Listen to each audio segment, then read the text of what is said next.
நேசன் நீர்தானையா, இதுவரை உதவினீரே. எல்ரோய் எல்ரோய் என்னையும் கண்டீரே. எப்படி ஐயா சொன்ன வார்த்தைகள் நம்மளை உற்சாகப்படுத்தினது. வாசிக்கலாம். சங்கீதம் 40வது சங்கீதம் 7வது வசனம். 40வது சங்கீதம் 7வது வசனம். அப்பொழுது நான் இதோ வருகிறேன், புஸ்தக சுருள் என்னை குறித்து எழுதியிருக்கிறது. ஐயா சொன்ன ஒரு வார்த்தை நீங்கள் கவனிச்சிருப்பீங்க. உங்கள் பேரை போட்டுங்கன்னு சொன்னாங்க இல்லைங்களா? ஒரு பேரை போட்டு நீங்கள் போட்டுங்கண்ணா. இப்போ இந்த இடத்துல போலிருக்கு, அப்பொழுது நான் இதோ வருகிறேன், புத்தக சுருள் என்னை குறித்து எழுதியிருக்கிறதே. அப்போ என்னன்னா, புஸ்தக சுருள்ங்கிறது நம்முடைய வேதாகம புஸ்தகம். இதில் நம்மளை குறித்து எழுதியிருக்கிறது அப்படிங்கிறது தான் முக்கியமான காரியம். இன்னொரு வசனத்தை கூட நான் சொல்கிறேன். வெளிப்படுத்தின விசேஷம் 22வது அதிகாரம் 18லிருந்து 19வது வசனம் வரை, இந்த புஸ்தகத்தில் உள்ள தீர்க்கதரிசன வசனங்களை கேட்கிற யாவருக்கும் நான் சாட்சியாக எச்சரிக்கிறதாவது, ஒருவன் இவைகளோடே எதையாகிலும் கூட்டினால் இந்த புஸ்தகத்தில் எழுதியிருக்கிற வாதைகளை தேவன் அவன் மேல் கூட்டுவார். ஒருவன் இந்த தீர்க்க தரிசன புஸ்தகத்தின் வசனங்களிலிருந்து எதையாகிலும் எடுத்து போட்டால் ஜீவ புஸ்தகத்திலிருந்து பரிசுத்த நகரத்திலிருந்து இந்த புஸ்தகத்தில் எழுதப்பட்டவையில் இருந்தும் அவனுடைய பங்கை. இப்போ பாருங்க, வேத புஸ்தகத்திலே நம்மை குறித்து எழுதியிருக்கிறது. நம்முடைய நிலையை குறித்து வேத புஸ்தகம் சொல்லப்பட்டிருக்கிறது. இந்த நிலை மாறக்கூடாது. புரிகிறதா நான் சொல்றது? புரியுங்க. 2 வசனத்திற்குரிய காரியங்கள். நம்மை குறித்து வேதம் என்ன சொல்கிறதோ அது மட்டும்தான் நடைபெற வேண்டும். அதுதான் நமக்கு ஆசீர்வாதம். அதுதான் நம்முடைய வாழ்க்கையினுடைய மேன்மையான காரியம்.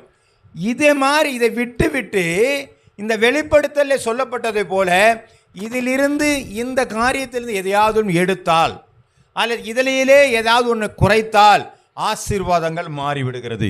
அல்லேலூயா, அல்லேலூயா. கர்த்தருடைய நாமம் மகிமைப்படுவதாக. அப்போ நமக்கு எதை கொடுத்தாரோ அதை மட்டுமே நான் செய்ய வேண்டுமே தவிர அதை நகர்த்துவதற்கு நமக்கு அதிகாரம் இல்லை. இதைத்தான் இந்த வேதவசனம் சொல்கிறது. ஆமேன். இப்போ நம்ம சப்ஜெக்டுக்குள்ளாக போகலாம். லூக்கா எழுதின புஸ்தகம் 4வது அதிகாரம் 17லிருந்து 21 வசனங்கள் வரை. அப்பொழுது ஏசாயா தீர்க்கதரிசியின் புஸ்தகம்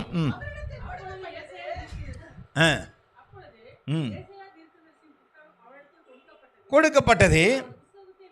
அவர் புஸ்தகத்தை விரித்த பொழுது கர்த்தருடைய ஆவியானவர் என்மேல் இருக்கிறார், தரித்திரருக்கு சுவிசேஷத்தை பிரசங்கிக்கும்படி என்னை அபிஷேகம் பண்ணினார், இருதயம் நறுங்குண்டவர்களை குணமாக்கவும், சிறுமைப்பட்டவருக்கு விடுதலையையும், குருடருக்கு பார்வையையும் பிரசித்தப்படுத்தவும், நொறுங்குண்டவர்களை விடுதலையாக்கவும், கர்த்தருடைய அனுகிரக வருஷத்தை பிரசித்தப்படுத்தவும் என்னை அனுப்பினார் என்று எழுதியிருக்கிற இடத்தை அவர் கண்டு வாசித்து புஸ்தகத்தை சுருட்டி பணிவிடைக்காரத்தில் கொடுத்து உட்கார்ந்தார்.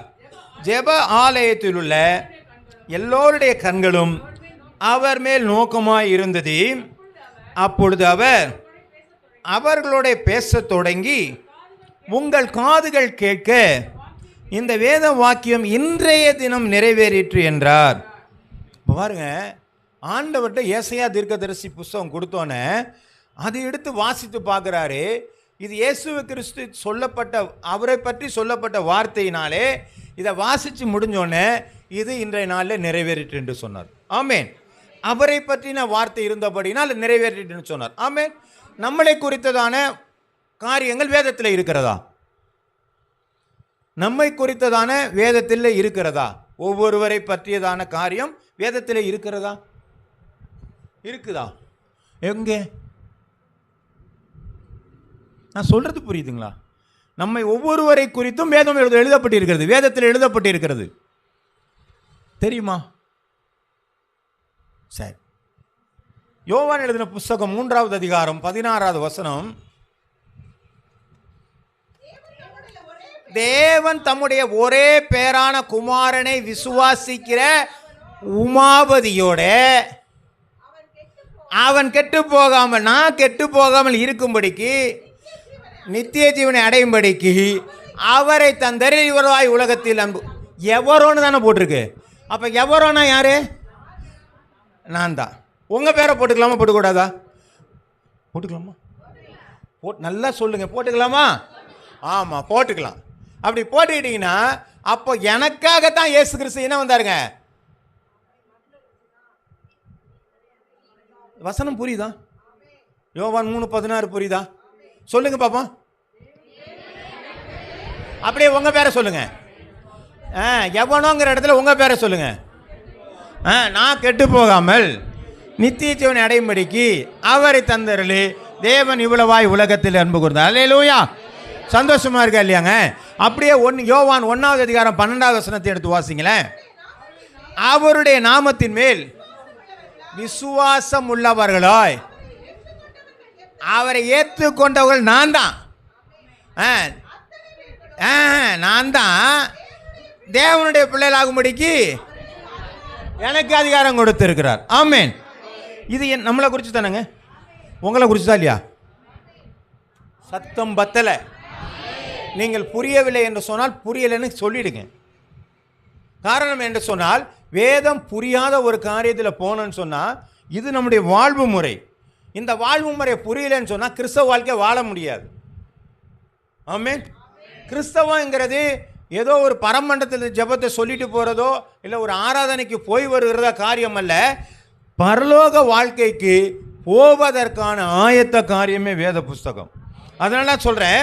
அப்போது என்னை குறித்து சொல்லப்பட்டிருக்கிறது என்ன என்று சொன்னால் யோவான் 1:12 சொல்கிறது, யோவான் 3:16 சொல்கிறது. என்ன சொல்ற? என் ஜனங்கள் அப்படின்னா யாருன்னா நான் தான். அப்போ இப்படி பேசும் பொழுது தான் நான் ஆண்டவரிடத்திலிருந்து உரிமையை கொண்டாடி கொள்ள முடியும். இது என்னை பற்றி தான் எழுதியிருக்கிறது. எப்படி வேதத்திலே ஆண்டவரை பற்றி எழுதியிருக்கிறதை பார்த்து இது இன்று நிறைவேறியது என்று சொன்னாரோ அதே போல வேத வசனங்கள் நமக்குள்ளாகவும் நிறைவேறி கொண்டிருக்கிறது. அல்லேலூயா. அதை நம்ம மாற்றக்கூடாது. ஆமென். தன் ஒரே பேரான குமாரனை விசுவாசிக்கிறேன்னா கெட்டு போகாமல் நித்திய ஜீவனை அடையும்படிக்கு அவரை இயேசு கிறிஸ்துவை தந்தி எப்படி உலகத்திலே தேவன் அன்பு கூர்ந்தாரோ அதை மாற்றக்கூடாதுண்ணா. ஆமென். இப்போ அவரை யார் தந்தாருங்க? எனக்கு இயேசுவை தந்தார். புரியுதா? அந்த வசனங்களை போடு தம்பி. எவனோ அவன் கெட்டு போகாமல் நித்திய ஜீவன் அடையும்படிக்கு. அந்த அவரைனா யாரு? அவரை மாற்றக்கூடாது. இயேசு மட்டும்தான், வேற யாரும் கிடையாது. அங்கே சீசர்கள் அல்ல, அவங்க அம்மா அல்ல, பரிசுத்தவான்கள் அல்ல. இயேசு மாத்திரமே அவரை விடுவாய் என உலகத்தில் அன்பு கூர்ந்தார். அவரை தான் தந்தார். இந்த வசனங்கள் நெருடல் இருக்கக்கூடாது. என்ன குணமாக்குவதற்கு இயேசு கிறிஸ்து மட்டும்தான் தேவை. என் பாவங்களை மன்னிக்க இயேசு கிறிஸ்து மட்டும்தான். இதில் நம்ம ரொம்ப பர்ஃபெக்டாக இருக்கு. இதைத்தான் வேதவசனங்கள் இது என்று நிறைவேறுகிறது. அல்லேலூயா, அல்லேலூயா. அப்படின்னா என்ன அர்த்தங்கன்னா வேத வாக்கியம் நம் மூலமாக நிறைவேற வேண்டும். அல்லேலூயா. நம் மூலமாகவே நிறைவேறணும். இவ்விதமாய் மனுஷர் பின்னாடி வாசிக்கலாம். சரி, ஒரு காரியம் பார்த்தீங்கன்னா ஆதியாகமம் முதல் வெளிப்படுத்தல் வருகிற காரியங்கள் நிறைவேறின, நிறைவேறுகிற, நிறைவேற போகிற காரியங்கள் அத்தனையும் இதில் எழுதப்பட்டிருக்கிறது. ஆமென். முடிஞ்சதும் இருக்குது. எப்படி இருக்க? Present tense, past tense, future tense, எல்லா டென்ஸும் இதுக்குள்ளே தான் இருக்குது. ஆமென். கர்த்தருடைய நாமம் மகிமைப்படுவதாக. அப்போ நம்மை குறித்து வேதம் என்ன சொல்கிறது? என்ன ஆண்டவர் எப்படியா வச்சிருக்கிறான்னு சொன்னால் எனக்கு முதல்ல ஒரு அழைப்பு இருக்குது. அதை நம்ம புரிஞ்சுருக்கணும். என்ன அழைத்த அழைப்பு வேறு, தம்பியை அழைத்த அழைப்பு வேறு, சகோதரி அழைத்த அழைப்பு வேறு, சகோதரனை அழைத்த அழைப்பு வேறு. ஒவ்வொருவரையும் ஒவ்வொரு விதமாக ஒவ்வொரு நோக்கத்தோடு கூட ஆண்டவர் அழைத்திருக்கிறார். எத்தனை பேர் விசுவாசிக்கிறீங்க? ஆமென். ஒவ்வொரு நோக்கத்துக்கு அழைச்சிருக்கிறார். அந்த காரியம் மாறக்கூடாது. வாசிக்கலாம். 1 கொரிந்தியர் 1வது அதிகாரம் 26 28 வரையிலும். எப்படியெனில் சகோதரரே, நீங்கள் அழைக்கப்பட்ட அழைப்பை பாருங்கள். மாமிசத்தின்படி ஞானிகள் அநேகர் இல்லை, வல்லவர்கள் அநேகர் இல்லை, பிரபுக்கள் அநேகர் இல்லை. ஞானிகளை வெட்கப்படுத்தும்படி தேவன் உலகத்தில் பைத்தியமானவர்களை தெரிந்து கொண்டார். பலமுள்ளவைகளை வெட்கப்படுத்தும்படி தேவன் உலகத்தில் பலவீனமானவைகளை தெரிந்து கொண்டார். உள்ளவைகளை அவமாக்கும்படி உலகத்தின் இழிவானவைகளையும் அற்பமாய் எண்ணப்பட்டவர்களையும் இல்லாதவைகளையும் தேவன் தெரிந்து கொண்டார். ஹல்லேலூயா. உங்களையும் என்னையும் தெரிந்து கொண்டால் அறிவாளிங்கிறதுக்காக அல்ல. ஆமாம், என்ன சொல்றது புரியுதுங்களா? என்ன ஏதோ ஒரு நோக்கத்துக்காக அழைச்சிருக்கிறாரு. அதில் எனக்கு ஞானம் இருக்குங்கிறதுக்காகவோ, அறிவு இருக்குங்கிறதுக்காகவோ, அழகு இருக்குங்கிறதுக்காகவோ, நான் பெரிய ஆள் என்பதற்காகவோ, இல்லை வசதி படைத்தவன் என்பதற்காகவோ அல்ல. ஆண்டவர் நமக்கு ஏதோ ஒரு வேலை வச்சிருக்கிறார். அது அவருடைய திட்டம். இதுதான் அழைக்கப்பட்டது. உங்களுடைய அழைப்பை நீங்கள் பாருங்கள். எதற்காக நீங்கள் அழைக்கப்பட்டீர்கள் என்று சொல்லி நீங்கள் என்றைக்காவது நீங்கள் அறிந்திருக்கிறீர்களா? நம்முடைய எதற்காக அழைச்சிருக்கிறார்? என்ன ஏதோ கிறிஸ்தவத்தில் பிறந்துட்டோங்கிறது கிடையாது. பிறந்ததெல்லாம் கிறிஸ்தவம் கிடையாது. அந்தியாயா பட்டணத்தில் முதல் சீசர்களுக்கு கிறிஸ்தவர் என்ற பெயர் வாங்கி வழங்கலாயிற்று. அதுக்கு விஓ சர்டிஃபிகேட்லாம் தேவையில்லை. ஆண்டவர் தான் சர்டிஃபிகேட் கொடுக்கணும். அங்கே தான் ஜீவ புஸ்தகம் எழுதப்பட்டிருக்கிறது. அப்போ கிறிஸ்தவெல்லாம் பரலோகம் போனால் முடியாது. அப்போ யார் தான் ஏன் போக முடியும்? சீசர்கள் தான் போக முடியும். அவர்படி நடக்கிறவர்கள் தான் போக முடியும். அப்போ நீங்களும் நானும் எப்படி அழைக்கப்பட்டிருக்கோம்? என்ன காரியத்திற்காக அழைக்கப்பட்டிருக்கிறோம்? அதற்கான ஒரு நோக்கம் இருக்கிறது. ஒருத்தரை பாடுறதுக்காக ஆண்டவர் அழைத்திருக்கலாம். ஆமென். ஒருத்தரை பிரசங்கிப்பதற்காக அழைத்திருக்கலாம். ஒருத்தருக்கு அற்புதங்களை செய்வதற்காக அழைத்திருக்கலாம். ஒரு சில பேருக்கு கவுன்சிலிங், ஆலோசனை கொடுப்பதற்காக அழைத்திருக்கலாம். இப்படி எத்தனையோ விதமான ஞான வரங்கள் வேதம் சொல்கிறது. 1 கொரிந்தியர் 12ஆம் அதிகாரத்தில் ஞான வரங்களை குறித்து வேதம் வாசிக்க வேண்டாம், நான் சொல்லிடுறேன். அப்போ ஞான வரங்கள் இருக்கிறது. அப்போ உங்களை எதுக்குங்க அழைச்சிருக்கிறாங்க? இது எத்தனை பேர் அதை அறிந்திருக்கிறீர்கள்? நீங்கள் அறிந்திருப்பீர்களானால் உங்களுடைய ஆவிக்குரிய வாழ்க்கையில் வளர்ச்சி அடைந்திருக்க முடியும். ஆமாம், நான் சொல்கிறது புரிகிறதா? அப்போ இதை மாற்றிடக்கூடாது. என்னுடைய அழைப்பை மாற்றக்கூடாது. எதுக்காக அழைக்கப்படான்னு தெரிந்தால் ஒழிய நான் இந்த அழைப்புக்குள்ளாக நிலைத்து நிற்க முடியாது. எனக்கு நல்லா தெரியும், என்னை பிரசங்கத்துக்கு தான் அழைச்சிருக்கிறாரு, என்னை ஊழியம் செய்ய தான் அழைச்சிருக்காரு. எனக்கு தெரியும் நான் அழைப்பில் நிற்கிறேன். உங்களை எதற்காக அழைச்சிருக்கிறார்? ஊழியத்துக்கு தாங்க அழைச்சிருக்கிறாரு. எங்களையும் தான் பிரசங்கத்துக்கு அழைச்சிருக்காரு. வாங்க ஒரு சர்ச்சு செஞ்சு தரேன், அதில் உட்காந்து நீங்கள் பிரசங்கம் பண்ணலாம். ஆமென். எழும்புங்க. உங்களுடைய அழைப்பை நாங்கள் உறுதிப்படுத்துறீங்கன்னா நீங்கள் சொல்லுங்கள், நாங்கள் அதற்கான வகைகளை சொல்லித்து கொடுக்குறோம். ஆமென். நீங்கள் அதுக்கெல்லாம் ரொம்ப போராட வேண்டிய அவசியமெல்லாம் கிடையாது. எல்லாத்துக்கும் நம்ம ரெடி. சபைகள் ரெடியாகத்தான் இருக்கிறது. ஆமென். கர்த்தருடைய நாமம் மகிமைப்படும். நல்லா பாடுவேங்க. பாடுகிற திறமை இருக்குதா? பாடுங்க. கர்த்தர் உங்களை அதற்காக அழைத்திருந்தாரானால் அதை செய்யுங்கள். இல்லைங்க எனக்கு ஒன்றும் தெரியாதுங்க, நான் கவுன்சிலிங் கொடுப்பேங்க. நல்லா கர்த்தருடைய நாமம் மகிமைப்படுவதாக. எத்தனை பேர் போராட்டத்தோடு வந்திருக்கிறாங்க, எத்தனை பேர் கஷ்டத்தோடு வந்திருக்கிறாங்க. உங்களுடைய ஆலோசனைகள் அவர்களுக்கு கொடுங்கள். எதற்காக அழைக்கப்பட்ட அந்த அழைப்பை நீங்கள் என்றைக்கு புரிந்து கொள்கிறீர்களோ அன்றைக்கு தான் உங்களுடைய வாழ்க்கையில், ஆவிக்குரிய வாழ்க்கையில் ஒரு எழுப்புதல் உண்டாகியிருக்கும். அல்லேலூயா. ஒரு மாற்றங்கள் உண்டாகும். எந்த அழைப்பும் இல்லாமல் சில வயசானாலுங்க சொல்லுவாங்க, எங்கங்க வெந்த சோத்தை தின்னுட்டு இது இந்த ஆளெல்லாம் சேர்க்கவே கூடாது. இது சும்மா தெண்டம். ஆடு மாடு மாதிரி வந்து சாப்பிட்டு செத்து போய் ஒரு பிரயோஜனம் இல்லாத ஆள். ஆண்டவர்த்தர் அழைச்சிருக்கிறான்னு நோக்கம் இருக்கு. அவன் எதையா சாதிச்சு தான் போவான். ஆமென். ஆமென். ஆமென் சொன்னதான் உங்களுக்கு பலிக்கும். ஆமென். கர்த்தருடைய நாமம் மகிமைப்படுவதாக. அப்போ ஒவ்வொருவருக்கும் ஒரு அழைப்பு இருக்குங்க. ஒருத்தருக்கும் நீங்கள் அழைப்பு இல்லை நீங்கள் சொல்லவே முடியாது. நம்ம சபைக்குள்ளே இருக்க அத்தனை பேருக்கும் ஏதோ ஒரு திட்டத்துக்கான ஒரு அழைப்பு ஆண்டவர் கொடுத்துருக்கிறார். திட்டத்தை கண்டுபிடிக்க வேண்டிய வேலை நம்ம வேலை. எல்லாத்தையும் என்ன செய்ய மாட்டாருங்க ஆண்டவர். புரியுதா? நான் சொல்ல புரியுதாங்க? நான் சொல்லி கொடுத்துட மாட்டார். ஏன்னா சொல்லி கொடுத்துட்டாங்கன்னா நீங்கள் அப்படியே எளிமையாக வந்துடுவீங்க. ஈஸியாலாம் பாஸ் ஆக முடியாது. ஆமாம், உட்காந்து முட்டி மோதி ஆண்டவரை என்னை எதுக்கு கூப்பிட்டீங்க, எனக்கு எதுக்கு கூப்பிட்டீங்க, எனக்கு எதுக்கு கூப்பிட்டீங்கன்னு சொல்லி முழங்கால் போட்டு ஜெபம் பண்ணும் பொழுது அப்புறமா தான் மொல்லமாக பதில் சொல்கிறப்ப உனக்கு இதுக்கு தான் கூப்பிட்டுருக்கிறேன்னு. ஆமென். அது உங்களுடைய உற்சாக பொறுத்து இருக்குது. ஒரு நாள் கால தாமதமாக ஒரு நாள் சாவர வரலுமே உங்களுக்கு தெரியாமல் கூட போயிடலாம். ஏன்னா நீங்கள் உங்களுடைய உற்சாகம் அப்படி தான் இருந்துச்சுன்னா அப்படி தான் இருக்கும். ஆமென். நீங்கள் அதிகமாக நீங்கள் ஜெபம் பண்ணி ஆண்டவர் என்னை அழைத்த நோக்கம் என்ன நீங்கள் கேட்டு பாருங்கள். உங்கள் அழைப்பை ஆண்டவரை உறுதிப்படுத்துவார். அந்த அழைப்பினுடைய உறுதி தான் உங்களுடைய ஆவிக்குரிய வாழ்க்கையினுடைய மிகப்பெரியதான ஒரு மேன்மை. சோத்திரம் உண்டாவதாக. நீங்கள் அந்த அழைப்புங்கிறது ஞானம் சார்ந்ததெல்லாம் கிடையாது, அது தேவ கிருபை சார்ந்தது. இல்லைங்க நான் ஒன்றுமே எனக்கு தெரியாதுங்க, அதை பற்றிலாம் நீங்கள் கவலைப்படாதீங்க, அதெல்லாம் ஆண்டவர் பார்த்துக்குவார். எனக்கு பேச்சு தரான்னு இல்லை இல்லைங்களா?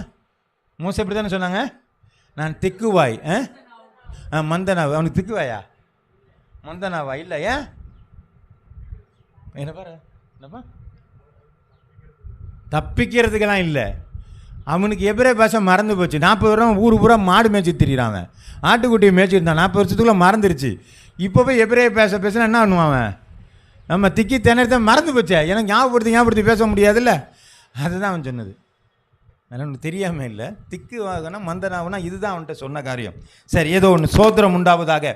ஆகவே முதலாவதாக நம்ம தெரிந்து கொள்ளக்கூடிய காரியம், எனக்கு ஒரு அழைப்பு இருக்கிறது, அந்த அழைப்பிலே நான் நிலை நிற்கும் பொழுது அது மிகவும் ஆசீர்வாதமாய் மாறக்கூடியதாக இருக்குது. எனக்கு கீபோர்டு வாசிக்கிற அழைப்பு என்கிட்ட இல்லை, அது எனக்கு தெரியாது. எனக்கு தெரியாதுங்கிறதுக்காக நான் என்ன பண்ணுவேன், வாசிக்க முடியாமல் இல்லை. ஆராதனையில் வாசிக்கணுமேனுங்கிறதுக்காண்டி தான் என்ன பண்ணுறாங்க, அதில் என்னுடைய திறமையில காட்ட முடியாது, எனக்கு திறமையும் கிடையாது அதில். ஆனால் பிரசங்கத்தில் என்னால் முடியுமான ஆண்டவர் எனக்கு அதை கொடுத்துருக்கிறார். அல்லேலூயா.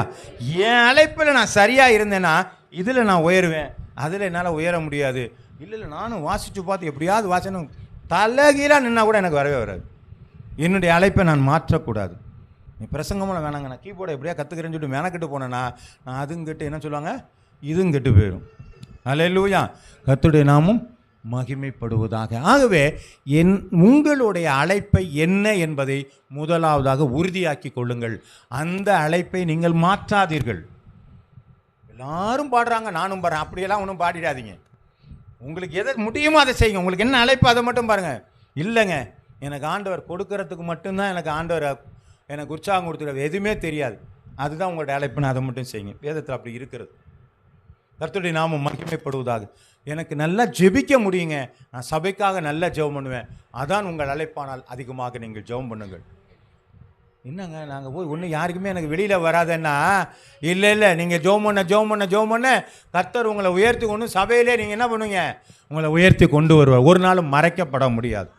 விளக்கு ஒரு நாள் என்ன செய்ய முடியாது, அண்டர் கிரவுண்டுக்கெல்லாம் போகாது, மேலே தான் தூக்கி கொண்டு போய் ஆண்டவர் வைப்பார். கர்த்தருடைய நாமம் மகிமைப்படுவதாக. முதலாவது உங்களுடைய அழைப்பை நீங்கள் தெரிந்து கொள்ளுங்கள், உங்களுடைய அழைப்பை மாற்றாதிருங்கள். இன்னொரு காரியம், 2 தெசலோனிக்கேயர் புத்தகம் 1ஆம் அதிகாரம் 12ஆவது வசனம்.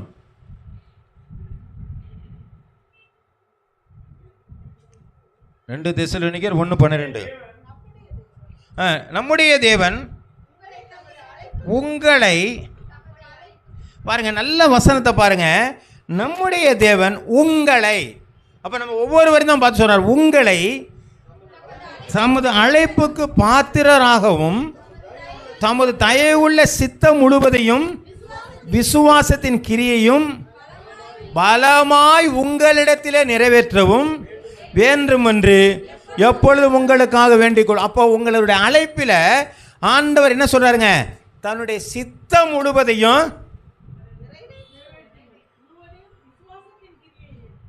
நல்லா பாருங்க, உங்களுடைய தேவன் தமது தயவுள்ள சித்தம் முழுவதையும் உங்களிடத்தில் நிறைவேறுவளவும் வேண்டிக் கொள்கிறேன். அப்ப தேவ சித்தம் எது மூலமா நிறைவேறணுங்க, எதுமா ஒருத்தர் சத்தத்தை காணுங்க. உங்களுக்கு பலனே வேணும்னு சொன்னால் நீங்கள் தாங்க ஒத்துக்கணும். நீங்கள் அழைப்பே இன்னும் உணரல. நீங்கள் அழைப்பை உணர்ந்தால் மட்டும்தான் உங்களுடைய வாழ்க்கையில் மேன்மை அடைய முடியும். அழைப்பை குறித்தான் சொல்கிறாரு, அந்த அழைப்பு எனக்கிட்ட வந்தோன்னே அவருடைய சித்தம் எனக்குள்ளாக நிறைவேறுகிறது. அவர் எதை கொண்டு வந்து என்னை செய்ய நினைக்கிறாரோ அந்த காரியம் என்னில நிறைவேறுகிறது. ஆமென். அப்போ அதுதாங்க ஆண்டவருடைய அழைப்பு. உங்க மூலமா ஆண்டவர் நிறைவேற்ற வேண்டும் என்று விரும்புகிறார். அல்லேலூயா. ஒரு கூட்டம் நடக்கணும்னு சொன்னால் இவங்களை அத்தனை பேரை சேர்ந்து தான் அது நடைபெற வேண்டும் என்று சொல்லி தேவன் திட்டம் வைத்திருக்கிறார். அது ஒரு நாளும் மாறாது. ஆமென். கர்த்தருடைய நாமம் மகிமைப்படுவதாக. அது அவங்களுக்குள்ள தாங்க நிறைவேறணும். அப்போ என்னை அழைத்த ஆண்டவர் தமது சித்தத்தின்படியாக என்னிடத்தில் ஏதோ ஒரு காரியத்தை நிறைவேற்ற விரும்புகிறார். ஆமென்.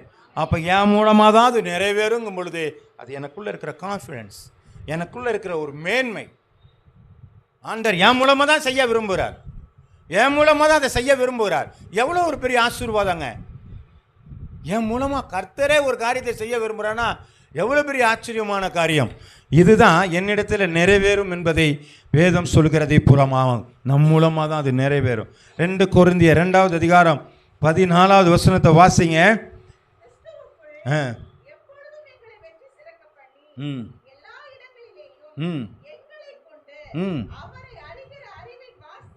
ம் பவுல போ சொல்கிறான், எங்களை ஆண்டவர் அறிகிற அறிவை எங்களை கொண்டு வாசனை வீசிக்கிட்டே இருக்குப்பா. இதுதான் அவனுடைய அழைப்பு. பவுல போசனுடைய அழைப்பு என்னன்னா, எங்க பார்த்தாலும் அவனுக்கு வாசனை. நான் பாதி முடிச்சா நீங்க கொஞ்சம் சொல்லுங்களேன். வாசனை வீசணும், வாசனை வீசணும். பவுல போசன வாசனை என்னங்க, எங்க பார்த்தாலும் சுவிசேஷ வாசனை வீசிக்கிட்டே இருக்கு. இதுதான் அவன் மூலமாக ஆண்டவர் நிறைவேற்றின காரியம். அதற்கு தான் அவனை ஆண்டவர் அழைத்தார். அவர் அழைப்பில் பார்த்தீங்கன்னா, புறஜாதிகளுக்கு சுவிசேஷத்தை எவ்வளவாய் பாடுபட வேண்டும் என்று நான் அவனுக்கு காண்பிப்பேன். அல்லேலூயா! உன்னை புறஜாதிகளுக்காக சுவிசேஷத்தை அறிவிக்கிறதுக்காகத்தான் உன்னை நான் தெரிந்து கொண்டேன்னு பவுல சொல்லியிருக்கிறாரு. அதே போல நம்மை கொண்டு ஒரு காரியத்தை வாசனை வீச விரும்புகிறார். நம்முடைய ஒவ்வொருவரை கொண்டு, இதுக்கெல்லாம் குரூப்பெல்லாம் சேர்க்காதீங்க. நம்ம 2 பேரும் சேர்ந்து அதெல்லாம் கிடையாது. ஒவ்வொருத்தரை தனிப்பட்ட குறித்ததான ஒரு தரிசனம் ஆண்டவர்கிட்ட உண்டு. நம்ம 2 பேரும் சேர்ந்தெல்லாம் செய்யலாங்கிறதெல்லாம் அது கிடையாது. ஒவ்வொருத்தரை குறித்தும் ஆண்டவர் ஒரு திட்டத்தை வச்சிருக்கிறார். ஒவ்வொருத்தரை குறித்தும் ரட்சிப்பு, இந்த மனுஷன் மூலமாக தான் ரட்சிப்பு கொண்டு வரணும். ஆமே, யோனா ஒரு காரியத்தை வச்சு செஞ்சார் இல்லைங்கண்ணா. எங்கிட்டும் ஓடுனா, திரும்பி என்ன பண்ணார், அவனை எங்கே போனாலும் அடித்து பிடிச்சி கொண்டு வந்து மீனெல்லாம் பிடிச்சி கொண்டு வச்சு என்ன செஞ்சாருங்க. ஆமாம், அடியெல்லாம் நமக்கு விழுந்துடக்கூடாது. அங்கே போய் மீனுக்குள்ளே போய் நின்று அவன் போனான். அப்போ தான் யோசனையாக பண்ணுறான். இந்த பாசி கீசி அதோட எச்சில் வாந்தி ஈந்தி எல்லாம் உள்ளே இருக்கும்போது தான் யோசனை, ஐயோ ஆண்டவரே நான் போய் சொல்லியிருக்கலாமேன்றது. அந்த மாதிரியெல்லாம் கஷ்டப்பட்டெல்லாம் நம்ம என்ன செய்யக்கூடாதுங்க. அப்படியெல்லாம் போக வேண்டாம். தெரிஞ்ச அளவுக்கே நம்ம போயிடணும். ஆண்டவர் சொன்னாரா, ரைட், ஓகே ஆண்டவர் செய்கிற ஆண்டவர்கிட்ட போயிடணும். ஏன்னா ஆண்டவர் நம்மளோடு கூட இருக்கிறவராக இருக்கிறார். அல்லேலூயா! அப்போ வாசனை வீச வேண்டும். என்னை எதற்காக அழைத்தப்பட்டாரோ, என்னை எந்த சித்தம் ஆண்டவர் எனக்குள்ளே நிறைவேறும் என்று விரும்புகிறாரோ அந்த வாசனையை நாம் வெளிப்படுத்தி கொண்டிருக்க வேண்டும். இதுதாங்க அழைப்பினுடைய நோக்கம். மத்தேயு எழுதின புஸ்தகம் 5வது அதிகாரம் 16வது வசனம். இவ்விதமாய் மனுஷர் உங்கள் நற்கிரியைகளை கண்டு பரலோகத்தில் இருக்கிற உங்கள் பிதாவை மகிமைப்படுத்தும்படி. ஆமாம், என்னுடைய நல்ல நடத்தை ஆண்டவர் என் மூலமாக என்ன செய்யணும் செஞ்சாரோ இதை நான் செய்யும் பொழுது பிதாவை அது மகிமைப்படுத்துகிறதா இருக்கிறது. அல்லேலூயா! சத்தம் கம்மியாக இருக்குங்க, தூங்கிட போறீங்க. ஆமே, கர்த்தருடைய நாமம் மகிமைப்படுவதாக. தேவ சமூகத்தில் அல்லேலூயா இருக்கணும். இங்கே சொல்ல மறுத்தீங்கன்னா அங்கே உங்களால் போகவே முடியாது. ஏன்னா அங்கெல்லாம் செலக்ட் பண்ணாலும் தான் போவாங்க. அங்கே எப்போதும் துதி சோத்திரம் தான். சேனைகளின் கர்த்தர் பரிசுத்தர், சேனைகளின் கர்த்தர் பரிசுத்தர், பரிசுத்தர், பரிசுத்தர். இதை தவிர வேறு ஒன்றும் கிடையாதுங்க. ஆமாம், இங்கேயே ட்ரைனிங் எடுத்தீங்கன்னா அங்கே போகலாம். இங்கே ஃபெயில் ஆகிட்டீங்கன்னா அங்கே ஃபெயில் ஆகிடுவீங்க. ஆமே, அதுவும் வரமாட்டேங்குது. கர்த்தருடைய நாமம் மகிமைப்படுவதாக. துதிக்க தாங்க உங்களுடைய வாழ்க்கையில் மேன்மையாக உண்டாகும். துதிகளில் தான் நமக்கு பெரிய விடுதலை உண்டாயிருக்கிறது. அப்போது இவ்விதமாய் உங்களுடைய நற்கிரியை கண்டு பரலோகத்தில் இருக்கிற தேவனை நீங்கள் மகிமைப்படுத்தி கொண்டிருக்கிறீர்கள். உங்களை வாசனை வீசுகிறதை கண்டு பிதா மகிமைப்படுகிறவராய் இருக்கிறார். அல்லேலூயா! அல்லேலூயா! அல்லேலூயா! கர்த்தர் நாமம் மகிமைப்படுவதாக. எப்படி பவுல அப்போஸ்தலனுடைய ஒவ்வொருடைய வாழ்க்கையிலும் ஆண்டவருடைய வார்த்தையை சொல்லி அவர்கள் ரட்சிப்புகளாக நடத்தும் பொழுது தேவ நாமம் மகிமைப்பட்டதோ, அதே போல் நம்முடைய வாழ்க்கையில் நம்முடைய அழைப்பில் நாம் சரியாக இருந்த தேவ சித்தம் நமக்குள்ளே நிறைவேறும் பொழுது நம்முடைய வாசனை பரலோக தேவனை மகிமைப்படுத்துகிறதா இருக்க வேண்டும். அல்லேலூயா! அல்லேலூயா! 1 தீமோத்தேயு எழுதின புஸ்தகம் 2வது அதிகாரம் 4வது வசனம். ஏனென்று சொன்னால் நம் மூலமாக செய்ய வேண்டிய ஆண்டவர் ஒரு காரியம், எல்லா மனுஷரும் ரட்சிக்கப்படவும் சத்தியத்தை அறிகிற அறிவையடையவும். ஆமாம், இதுதான் தேவ சித்தம் நம்மள நிறைவேறும் நம்புகிறாரு. எந்த வரத்தை நமக்கு கொடுத்தாலும் அது ரட்சிப்புக்குள்ளாக ஒருத்தனை நடத்துகிறதா தான் இருக்கும். ஆமென். அற்புத வரம் கொடுத்தாலும் ஒருத்தனை ரட்சிப்புக்குள்ளாக நடத்துறது தான் இருக்கும். பிரசங்கத்தால் வந்து கொடுத்தாலும் ஒருத்தர் அற்புதத்தை கொண்டு வரதான் என்ன செய்கிறாங்க, ரட்சிப்புகளை கொண்டு வர இருக்கும். அப்படி எப்படி இருந்தாலும் தேவனை அறிகிற அறிவையும் ரட்சிக்கப்படும் தான் ஆண்டவர் தேவ சித்தமுள்ளர்கள். ஆகவே முதலாவதாக உங்கள் அழைப்பை நீங்கள் அறிந்து கொள்ளுங்கள். என்ன நோக்கத்திற்காக உங்களை ஆண்டவர் அழைத்தார் என்கிற அந்த அழைப்பை நீங்கள் அறிந்து கொள்ளவில்லை என்று சொன்னால் உங்களுடைய கிறிஸ்தவ வாழ்க்கை அது சரியானதாக இருக்காது. அந்த அழைப்பை தயவு செய்து மாற்றாதீர்கள்.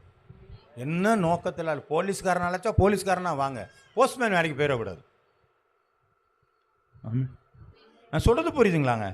என்ன காரணத்துக்கு அங்கே அழைச்சாரோ அதுக்கு மட்டுமே நில்லுங்க. அதை தாண்டி அது நல்லா இருக்கும் போல இருக்க, அது எல்லோரும் என்ன மெச்சிக்கிறாங்களே, அதெல்லாம் தேவையில்லை. உனக்கு என்ன அழைச்சாரோ அந்த அளப்பில் தான் நிற்கணும். ஆமென். லேவியனுக்கு என்ன வேலைன்னா அந்த வேலையை மட்டும்தான் பார்க்கணும். ஆமென். ஆரோனுக்கு என்ன வேலைன்னா அந்த வேலையை மட்டும்தான் பார்க்கணும்.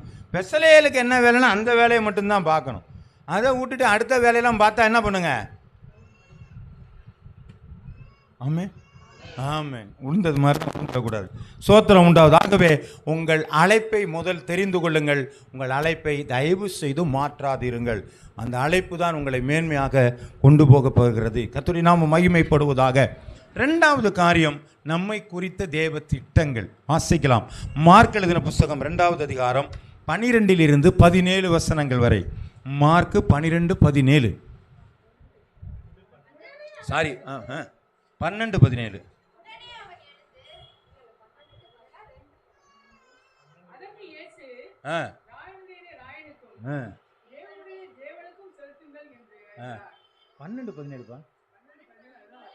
அதான் இவன் தம்பி எடுக்கிறார். சரி சொல்லுங்க. அதற்கு இயேசு, ராயனுடையதை ராயனுக்கும் தேவனுடையதை தேவனுக்கும் செலுத்துங்க என்றார். அப்போ ஆண்டவர் ஒரு கவுன்சிலிங் கொடுக்குறாரு. என்ன சொல்கிறாருங்க? ராயனுடையதை ராயனுக்கு கொடுங்க, தேவனுடையதை மாற்ற வேண்டாம். அப்போ தேவனுக்கு உரியதை நம்ம என்ன செய்யக்கூடாதுங்க. ஆனால் நம்ம என்ன பண்ணுறாங்க? எல்லாத்தையும் ஒட்டு மொத்தமாக நமக்கு இஷ்டத்துக்கு படி கொடுத்துக்கிட்டு இருக்கோம். ஆமென். ஆண்டவர் வரி கொடுக்கணும்னு கேட்குறாரு. அவர் கேட்குறாங்க, எந்த காசை கொடுக்குறதுயா அப்படின்னு கேட்டால், அது யாருடைய காசு அப்படின்னு கேட்டால் ராயருடைய போட்டிருக்கு. அப்போ அவர்கிட்ட கொடுத்துருங்க. அப்போ அந்த காசு உங்களுக்கு வேண்டாம், எனக்கு அது வேண்டாம். அப்போ எனக்கு என்னங்க? தேவனுக்குரியது வேறு. அப்போ வேதம் என்ன சொல்லு? ராயன் உலக காரியத்திற்கு நீங்கள் கொடுக்க வேண்டிய காரியத்தை உலகத்தில் கொடுக்கணும். ஆமென். உங்கள் குடும்பங்களுக்கு செலவு செய்ய வேண்டிய நேரத்தை உங்களோட நண்பர்களோடு செலவிட்டு விடாதீர்கள். நான் சொல்கிற ஐடியா புரியுதா உங்களுக்கு? உங்கள் குடும்பத்தில் உக்காந்து நீங்கள் மனைவி பிள்ளைகளோடு இருக்கிற நேரத்தை உங்கள் சிநேகிதரோடு செலவு செய்து விடாதீர்கள். ஏன்னா அதுக்குரிய காரியம்தான் இது. அதை மாற்றக்கூடாது. உங்களுடைய வேலையை செய்ய வேண்டிய இடத்துல வேலை செஞ்சிருங்க. அது ராயனுடையது. ஆனால் ஆண்டவருக்குரிய காரியங்களை ஒரு நாளும் மறந்துடாதீங்க. ஆண்டவருக்குரியதை ஆண்டவர் கட்டாயம் கொடுக்கணும். அதில் எப்படி கொடுக்கணும்? அதில் எப்படி சின்சியாரிட்டி இருக்கோ அதே சின்சியாரிட்டி கடவுளுக்கும் உரியதாக இருக்க வேண்டும். உங்கள் அலுவலகத்தில் எந்த சின்சியாரிட்டி இருக்குதோ அதே சின்சியாரிட்டி நீங்கள் தேவனுக்கும் கொடுத்தாக வேண்டும். அதுதான் சொல்கிறாரு, ராயனுடைய ராயனுக்கும் தேவனுடையது தேவனுக்கும் கொடுங்க. ஆமென். கொடுக்க முடிய மாட்டேங்குது, கஷ்டமாக இருக்கு இல்லையா? ஆமென். சொல்ல புரியுங்களா? திரும்ப திரும்ப ஒரு சொல்லுகிற காரியங்கள், இந்த 8:30 மணிக்கு வாங்க 8:30 மணிக்கு வாங்க அப்படின்னு சொல்கிற ஒரு காரியம் எதுக்கு நான் அது 8:30 மணி நான் சொல்கிறேன்னு சொன்னால், நம்ம ஃபிக்ஸ் பண்ணியிருக்கோம். 8:30 மணிக்கு போனாங்கன்னா காலம்பரை அவங்க கடைக்கு போகிறாங்க போயிடுவாங்க. மத்தியானம் அவங்க வேலை செஞ்சு சாப்பிட்டுட்டு கொஞ்சம் ரெஸ்ட் எடுக்கிறாங்க. அதுக்கு தகுந்த மாதிரி தான் அந்த 2 மணி நேரம் நம்ம வச்சுருக்கிறோம். ஆனால் இதிலே நீங்கள் காலதாமதம் பண்ணினால் 2 பேர் 3 பேர் என் நாமத்தினால குடியிருக்கும்போது அவரோட மத்தியில், அப்போ ஆண்டவர் முன்னாடி வந்ததுக்கப்புறம் நம்ம வருவதாக இருந்தால் அவரை எந்த இடத்துல நம்ம வச்சுருக்கிறோம்? புரியுதுங்களா? அப்போ ஆண்டவருக்கு கொடுக்க வேண்டிய கணத்தை நம்ம குறைக்கிறோம். ஐயா நான் இல்லையா, எனக்கு நிறையா சூழ்நிலை இருக்குது, எல்லா சூழ்நிலையும் இருக்கும். ஆனால் ராயனுடையதை கொடுக்குறோமா? ஆமாம் கொடுத்துட்றோம். அப்புறம் ஏன் தேவனுக்குரியதை கொடுக்க முடியல? நீங்கள் மாற்ற விரும்புங்கள், அதற்காக பிரயாசப்படுங்கள். அதற்கான ஆசீர்வாதத்தை நிச்சயமாக உங்களுக்கு கொடுக்கும். ஏன்னு கேட்டால், எத்தனை காரியங்களை நான் கஷ்டப்பட்டு செய்கிறேனோ அத்தனை காரியத்திற்கும் கடன் பதில் கொடுப்பேன். நம்ம கவனிச்சுக்கிட்டே இருக்கார். என் பிள்ளை எவ்வளோ கஷ்டமாக இருக்கும், 6 நாளும் சீக்கிரமாக எழுந்திரிக்குது, இன்றைக்கும் சீக்கிரமாக எந்திரிச்சு எனக்காக வருது. பாப்பாரா பார்க்க மாட்டாருங்க? அப்போ ஆசீர்வாதம் கொடுப்பாரா கொடுக்க மாட்டாரா? ஏன் அதை நான் இழந்து போகணும்? கர்த்தருடைய நாமம் மகிமைப்படுவதாக. ராயனுக்குரிய இதுதான் தேவனுடைய திட்டமே. நம்ம குறித்து ஒரு திட்டம் என்னென்னா, தேவனுக்கு எதை கொடுக்குறீங்களோ ராயனுக்கு எதை கொடுக்குறீங்களோ இது வேறு அது வேறு. 2 எஜமானுக்கு நீங்கள் வேலை செய்ய முடியாது. ஆமென். அல்லேலூயா, அல்லேலூயா. நான் எப்போ பார்த்தாலும் நான் உலகத்தோடே ஓடிட்டு இருந்தேன்னா நான் உலகத்துக்குரியவர்கள் அல்ல. அதனால தான் ஆண்டவர் சொல்கிறாரு, பிசாசு வர்றான், ஆனால் அவன்கிட்ட என்கிட்ட ஒன்றுமே இல்லைங்க. கர்த்தருடைய நாமம் மகிமைப்படுவதாக. இப்போ வாசிக்கலாம். மத்தேயு எழுதின புஸ்தகம் 28வது அதிகாரம் 19வது அதிகாரம் 20வது வசனத்தை வாசிங்க. ஆகையால் நீங்கள் புறப்பட்டு போய் சகல ஜாதிகளும் சீஷராகி பிதா குமாரன் பரிசுத்த ஆவியின் நாமத்தினாலே அவர்களுக்கு ஞானஸ்நானம் கொடுத்து நான் உங்களுக்கு கட்டளையிட்ட யாவையும் அவர்கள் கைக்கொள்ளும்படிக்கு அவர்களுக்கு உபதேசம் பண்ணுங்கள். இதோ உலகத்தின் முடிவு பந்தம் சகல நாட்களிலும் நான் உங்களுடன் கூட இருக்கிறேன். ஆமென். ஆகையால் ஆகையால் ஆகையால் ஆகையால் உங்க பேரை சொல்லுங்க. நாங்கள் புறப்பட்டு அதான் சொன்னேன், கூட்டணி வைக்காதீங்கன்னு இதுதான் சொன்னது. அவங்க செய்வாங்க இவங்க செய்வாங்கன்னு போயிடும். இப்போ தான் சொல்லுது, ஆகையால் நான் உமாபதி புறப்பட்டு போய். இதுதான் வேணும். அந்த வசனம் மட்டும் எனக்கு வேணும், இந்த வசனம் மட்டும் வேணான்னா ஆமென். இப்போ கர்த்தருடைய நாம மகிமைப்படுவதாக எனக்கு தான் சொல்லியிருக்கிறாங்க. அப்போ நான் தான் போகணும். இதுதான் தேவ திட்டம். என்னை குறித்து தேவ திட்டம் நாங்க போய் சொல்லுன்றாருங்க. நான் திட்டத்தை மாற்றக்கூடாது. அவர் போதவர் போட்டுமே, அந்த சகோதரன் போவார், அந்த சகோதரி நல்லா பிரசங்கம் பண்ணுவாங்க, அந்த சகோதரி நல்லா பாட்டெல்லாம் பாடுவாங்க, அவங்கள அனுப்புங்க. உங்களை தான் அனுப்ப போகிறார், உங்கள் பேரை தான் சொல்லியிருக்கிறாரு. அந்த திட்டத்தை நீங்கள் என்ன செய்யாதீங்க, மாற்றாதிருங்கள். அல்லேலூயா, அல்லேலூயா. கர்த்தருடைய நாமம் மகிமைப்படுவதாக. மத்தேயு எழுதின புஸ்தகம் 9வது அதிகாரம் 37வது வசனத்திலிருந்து 38வது வசனம் வரை. மத்தேயு 9:37-38. தம்முடைய சீசர்களை நோக்கி, அறுப்பு மிகுதி, வேலையாட்களோ கொஞ்சம், ஆதலால் அறுப்புக்கு எஜமான் தமது அறுப்புக்கு வேலையாட்கள் அனுப்பும்படி. ஆமென். இப்போ எதுக்கு ஆளை கேட்குறாருங்க? அப்படின்னா என்ன அர்த்தம்?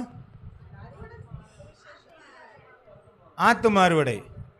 ஆத்தும அறுவடைங்கிறது நீங்கள் விதைக்க போக வேண்டிய அவசியம் இல்லை, களை கொத்த வேண்டிய அவசியம் இல்லை, புரியுதுங்களா? உரம்போட அவசியம் இல்லை. இப்போ என்ன இருக்குங்க, எல்லாம் விளைஞ்சிருக்கு, அறுத்துக்கிட்டு வர்ற வேலை தான் இருக்குது. ஆமே. நீங்கள் போய் தட்டினா கீழே விழுந்துடும், கையில் விழுந்துடும். பார்த்துறீங்களா? சில பழங்களை போய் கையை வச்சா என்ன பண்ணுங்க, ஆமாம், பஸ்க்குன்னு கீழே விழுந்துடும் இல்லையா? அது மாதிரி அறுவடை ரெடியாக இருக்குது. எப்படியாவது கூப்பிட்டாங்கன்னா போகலாமே நினச்சிக்கிட்டு இருப்பாங்க. நம்ம தான் போய் சொல்லணும், ஐயா வரீங்களா சாச்சா? ஐயோ வர்றேங்க, எனக்கும் ரொம்ப கஷ்டமாக இருக்குங்க. உலகத்தில் கஷ்டப்படாத ஆள் யாரும் இல்லை, வேதனைப்படாத ஆள் இல்லை.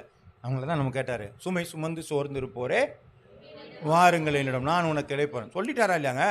ஒருத்தன் கஷ்டப்பட்டுருக்கானா அவனை என்ன பண்ணுங்க, இங்கே வா, உனக்கு இளைப்பாறுதலான ஒரு இடம் இருக்குது, வா உனக்கு காட்டுறேன், அங்கே வந்தீங்கன்னா உனக்கு இளைப்பாறுதல் கிடைக்கும். கூட்டி வர வேண்டியதுதானே? அதான் அறுவடை. ஆமே. இல்லைங்க, அது எனக்கு ரொம்ப வெக்கப்படுறேங்க. ஆண்டவர் பரலோகத்தில் நம்ம பெயரை சொல்ல வெக்கப்படுவார். இது யாருங்க? அது தெரியலையே, முடிஞ்சு போச்சு கதை. இங்கே நம்ம சொல்லலாம், அங்கே ஒன்றும் இல்லைன்னு அர்த்தம்.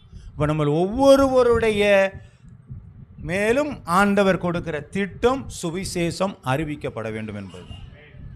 இது கிராண்ட் கமிஷன் என்று சொல்லுவாங்க, பிரதான கட்டளை. இந்த கட்டளை யாரும் தப்பிக்கவே முடியாது. ஆமே, ஆமாம். இது கிராண்ட் கமிஷன் பேர்.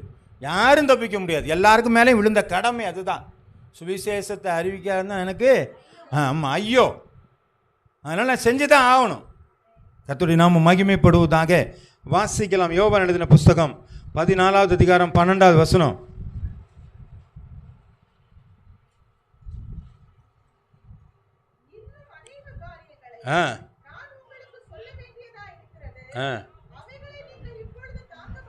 இல்லைம்மா, மெய்யாகவே மெய்யாகவே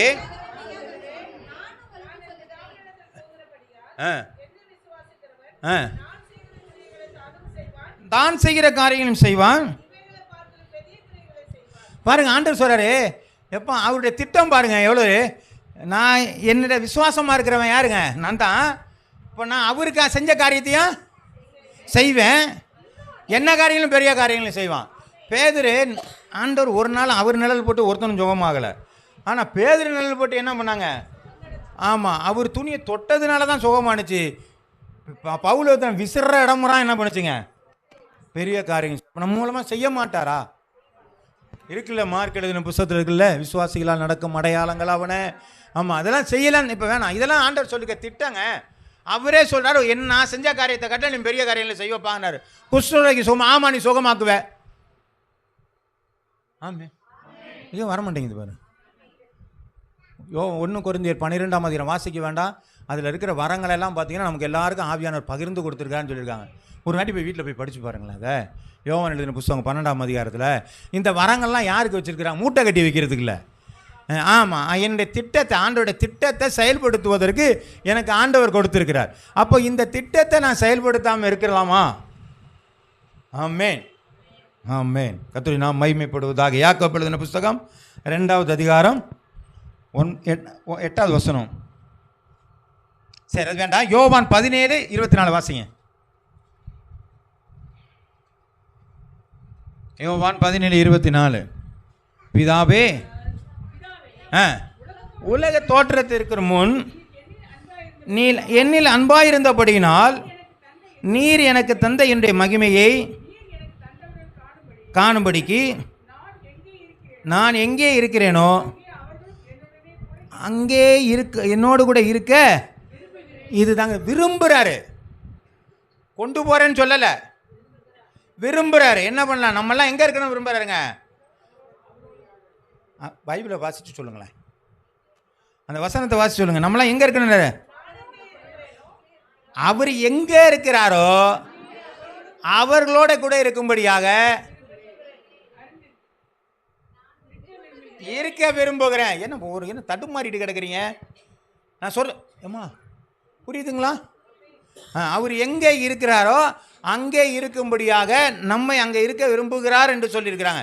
அவருடைய ஆசையே என்னன்னு சொன்னால் நம்மெல்லாம் பரலோக ராஜ்யம் போகணும் தான். திட்டத்தை மாற்றிடாதீங்க. ஆமாம், என்ன திட்டத்தை மாற்றிடாதீங்க. ஆமாம், அவர் பரலோகத்துக்கு போகணும்னு நினைக்கிறாரு. முடியவே முடியாது. நான் அந்த உலகத்தில் தான் இருப்பேன்னு சொன்னீங்கன்னா, திட்டத்தை மாற்றினீங்கன்னா அதோ விதி தான். ஆமாம், அதனால் திட்டத்தை மாற்றாதீங்க. அவரோட திட்டம் வச்சுருக்காரு, என்னோட கூட நீங்கள்லாம் வரணும். அப்போ இது எல்லாமே நம்முடைய அழைப்பு. மாற்றாதீங்க. ஆண்டவர் திட்டம் வச்சுருக்காரு, மாற்றிடாதீங்க. இது எல்லாம் மாற்றினா நமக்கு கேடான ஒரு காரியம், பாதாளமாக நமக்கு இருக்கிறது. 3வது காரியம், நம்மில் தேவன் இருக்கிற பொசிஷன் நமக்குள்ளே எப்படி வச்சிருக்கிறோம். யாத்திராகமம் எழுதின புத்தகம் 25வது அதிகாரம் 8வது வசனம். அவர் நடுவிலே நான் வாசம் பண்ண. இப்போ அவர் எங்கே இருக்க விரும்புகிறாருங்க? நடுவில். சுற்றி 12 கோத்திரம் இருக்குது, நடுப்புற தான் அவர் இருக்க விரும்புகிறார். இன்னொரு வசனத்தை வாசிங்க. 1 ராஜாக்கள் 6வது அதிகாரம் 13வது வசனம். 1 ராஜாக்கள் 6:13. இஸ்ரவேல் புத்திர நடுவிலே வாசம் பண்ணி என் ஜனமாகிய இஸ்ரவேலை. ஆமாம், நான் இஸ்ரவேலுடைய மத்தியில் நான் என்ன பண்ணுவேன்? ஆமாம், நடுவில் தான் நான் இருப்பேன். இன்னொரு வசனத்தையும் வாசிங்க.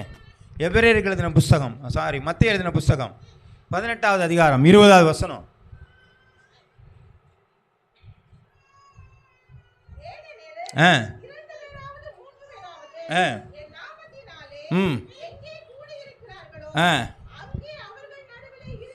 இப்போ ஆண்டர் எங்கே இருக்க விரும்புகிறாருங்க? நடுவில் இருக்கிற விரும்புகிறாரு. நம்ம எங்கே இருந்தாலும் நம்ம நடுப்புற நிற்க விரும்புகிறாரு. அப்போது அவருடைய பொசிஷன் என்னங்கிறனா, நான் எந்த வேலை செஞ்சாலும் அது மத்தியில் அவர் இருக்க விரும்புகிறார். ஆனால் நம்ம என்ன பண்ணுறோன்னா, அவரை தனியாக ஒதுக்கி வச்சுட்டு என்னால் முடிஞ்ச முயற்சியை பூரா எடுத்துவிட்டு முடியாத பொழுது நம்ம என்ன பண்ணுறோம்? ஆண்டவரே, நான் ஆண்டவரே உம்மை நம்பி தான் இருக்கிறேன். எப்போ இதுவரைலாம் யாரை நம்பினாங்க? பணத்தை நம்பினாங்க, பதவிகளை நம்பினாங்க, அதிகாரிகளை நம்பினாங்க. அதுக்கப்புறம் தான் யாரை பார்க்க வராங்க? கொஞ்சம் சொல்லுங்க. நீங்கள் தூங்கிடுவீங்க. அதுக்கு தான் திரும்ப திரும்ப எழுப்பி விடுறது. அப்படியே மௌனமாக இருந்தால் தூங்கிடுவீங்க. அதுக்காண்டி தான் என்ன சொல்லுங்கன்னு. ஒருவேளை அது பக்கத்தில் வந்து நின்றுட்டு என்ன புரிஞ்சு எழுப்பிவிட்டீங்களா அப்படின்னு கேட்கணுமா? கர்த்தருடைய நாமம் மகிமைப்படுவதாக. அதனால் என்ன சொல்கிறாங்க அவங்க? கர்த்தருடைய நாமம் மகிமைப்படுவதாக. அவர் எங்கே இருந்தாலும் ஆண்டவர் நம் மத்தியிலே இருக்க விரும்புகிறார். ஏனென்று சொன்னால் இஸ்ரவேலுடைய மத்தியிலே தேவன் இருக்க விரும்புகிறார். கர்த்தருடைய நாமம் மகிமைப்படுவதாக.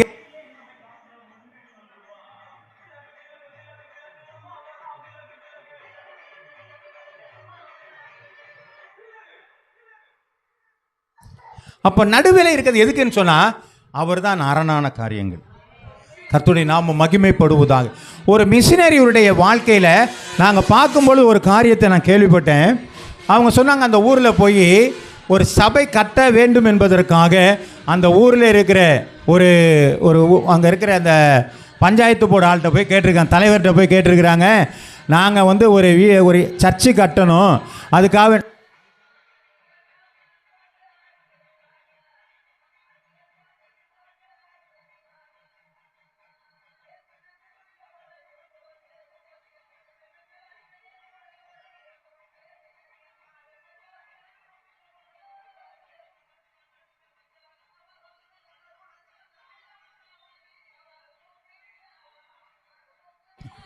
சரி. அப்போ அவர் என்ன பண்ணாங்க, அந்த பஞ்சாயத்து போர்டு பிரசிடெண்ட்டை போய் கேட்டிருக்கிறாங்க, எங்கள் சர்ச்சுக்கு இடம் கொடுக்கணும் அப்படின்னு கேட்டோன்னே, அப்போ ஊர் மக்கள்லாம் சொன்னாங்க, இந்த கடவுள் வேணாங்க, இந்த கடவுள் நம்ம கடவுளை கொண்டு வந்து உள்ளே வச்சுக்குவோம், இந்த கடவுளை கொண்டு போய் என்ன பண்ணுங்க வெளியில் வச்சுருங்க, வேண்டான்னாங்களாம்.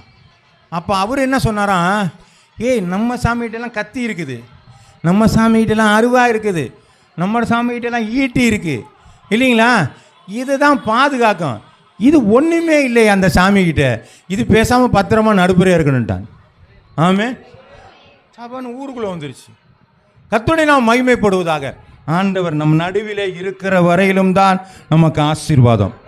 அவரை கொஞ்சம் விலக்கிட்டீங்க, அவருடைய வாழ்க்கை, அவரை நம்முடைய சமூகத்தை விட்டு கொஞ்சம் விலக்கிட்டீங்க, ஆசீர்வாத குறைவுகள் தன்னாலே வந்துக்கிட்டு இருக்கும். ஏனென்று சொன்னால் வெளிச்சம் இல்லாத இடத்திலே இருள் சூழ்ந்து கொள்கிறதா இருக்கிறது. கர்த்தருடைய நாமம் மகிமைப்படுவதாக. உங்கள் நடுவிலே இருக்கிற தேவனை ஒரு நாளும் விளக்காதிருங்கள். அவர் தாங்க மையம்.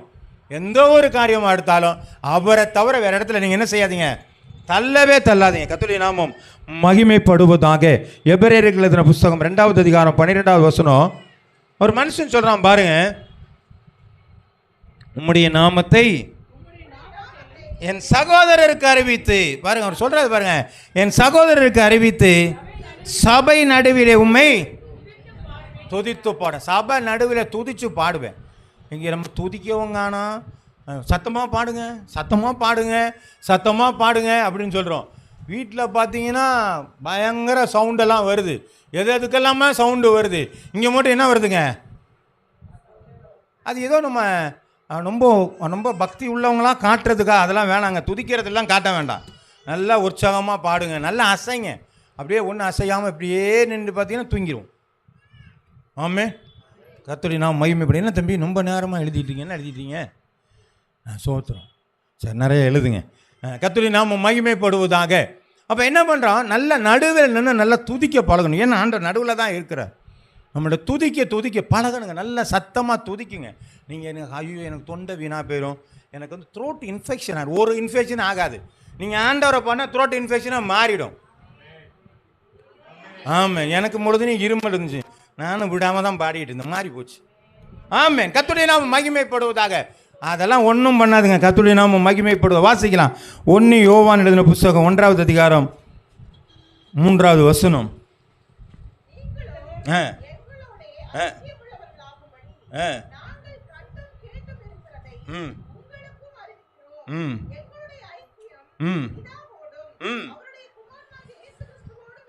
அப்போ எங்கள் ஐக்கியம் எதோட தான் இருக்குதுங்க, பிதா. அப்புறம் பாருங்க, அதனால தான் அவங்க வாழ்க்கையில் நல்ல சுவிசேஷம் அறிவித்தாங்க, நல்ல ஒரு தலைவர்களாக உருவாக்க முடிஞ்சு. எங்கள் ஐக்கியம் பிதாவோட தான் இருக்குது. நம்ம ஐக்கியம் ஊர் உலகத்தில் எல்லாத்தோடையும் இருக்குது, ஆண்டவரை தவிர. ஆண்டவர்னா ரொம்ப கசப்பாக இருக்குது. அவர்கிட்ட போனால் என்னங்க பக்தியாக இருக்கணுங்கிறாரு, உண்மை பேசணுங்கிறாரு, அடுத்தவங்களை கோவப்படக்கூடாது, இதே பொழப்பு இல்லாமல் இருக்குதுன்னு. ஐயா, இதுதான் ஆசீர்வாதம், இதுதான் வேணும் நமக்கு. அதனால் இந்த ஐக்கியம்தான் உங்களை ஆசீர்வாதத்தை கொண்டு போகிறதா இருக்கிறது. ஆகவே கர்த்தருடைய அந்த இருப்பு நிலை, அந்த பொசிஷனை நீங்கள் மாற்றாதீங்க. ஆனால் ஒரு முறை கப்பல் படகுல ஓடி போய்கிட்டு இருக்கும்போது ஆண்டவர் சொன்னார், அக்கறைக்கு போவோம் வாருங்கள். இதுதான் ஆண்டவருடைய திட்டம். அக்கறைக்கு போகிறதான் திட்டம். வழியில் காற்று அடிச்சிச்சு, புயல் அடிச்சிச்சு, மனுஷன் உடியாந்து அங்கேருந்து என்ன செய்கிறாருங்க, ஆண்டவரே தூங்கிக்கிட்டு இருக்கிறிய ஐயா, கவலை இல்லையா உனக்கு, நாங்கள் மடிந்து போகிறோமேனாரு. அவர் இருந்து உனக்கு விசுவாசமே இல்லையே அப்படிங்கிறார். புரியுதுங்களா? யார் நடுவில் இருக்கிறதுங்க? இவன் பொசிஷனை மாற்றிட்டான், தூங்குறீங்கன்ட்டான். அவர் எல்லாத்தையும் கவனிச்சுட்டு தான் இருக்கிறார். அப்போ நடுவிலே இருக்கிற ஒரு தேவனை அவன் மாற்றி பார்க்க ஆரம்பிக்கும் பொழுது அவனுக்கு கலக்கம் உண்டாகிறதா இருக்கிறது. நான் மத்தியில் ஆண்டவர்கள், என் வீட்டுக்கு மத்தியில் ஆண்டவர்களான உங்களுக்கு ஒரு நாளும் பயம் இல்லை. என் சபையில் மத்தியில் ஆண்டவர் இருக்கிறான பயமே கிடையாது. என்னுடைய தொழில் மத்தியில் என் ஆண்டவர் இருக்கிறான கவலையே கிடையாது. நான் வாகனத்தை ஓட்டும் பொழுது எனக்கு ஆண்டவர் என்னோருக்கு முன் செல்கிறான்னு சொன்னால் பயமே கிடையாது. கர்த்தருடைய நாமம் மகிமைப்படுவதாக. உங்கள் நடுவில் இருக்கிற ஆண்டவருடைய பொசிஷனை மாற்றாதிருங்கள். 3 காரியங்கள். 1, தேவனுடைய அழைப்பை மாற்றாதிருங்கள். 2வது காரியம், உங்கள் மூலமாக வைத்திருக்கிற தேவ திட்டத்தை மாற்றாதிருங்கள். 3வது காரியம், கர்த்தர் உங்களுக்குள்ளாக இருக்கிற பொசிஷனை மாற்றிடாதீங்க. அவருடைய இருப்பு நிலையை நீங்கள் மாற்றிடாதீங்க. வாசிக்கலாம். யோவான் எழுதின புஸ்தகம் 15வது அதிகாரம் 16வது வசனம்.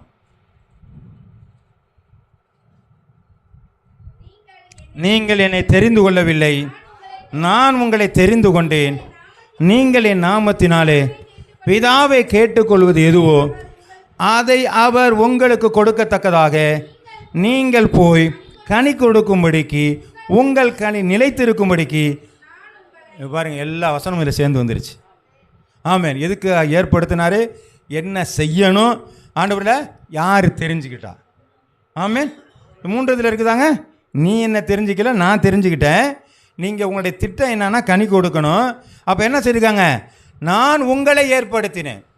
அவருடைய பொசிஷனே அதான், அவர் தான் ஏற்படுத்தியிருக்கிறார். கர்த்தருடைய நாமம் மகிமைப்படுவதாக. நாம் ஒரு நாளும் இந்த 3 நிலைகளில் மாறாமல் நாம் இருப்போமானால் கர்த்தர் நம்மளை ஆசீர்வதிக்க வல்லவராக இருக்கிறார். ஆமென். இந்த வசனத்தின் மூலமாக கர்த்தர் நம்மை ஆசீர்வதிப்பாராக. அவருடைய அழைப்பை நீங்கள் விட்டு விடாதிருங்கள், அழைப்பை மாற்றாதிருங்கள். அவருடைய திட்டம், உங்கள் மூலமாக செயல்படுகிற திட்டத்தை மாற்றாதிருங்கள். ஆண்டவர் உங்களுக்கு நடுவிலே இருக்க விரும்புகிறார், அவருடைய பொசிஷனை நீங்கள் மாற்றாதிருங்கள். இதை 3 மாற்றினால் நம்முடைய ஆசீர்வாத குறைவு வரும். 3லும் நீங்கள் நிலை நிற்கும் பொழுது கர்த்தர் உங்களை உயர்த்த வல்லவராக இருக்கிறார்.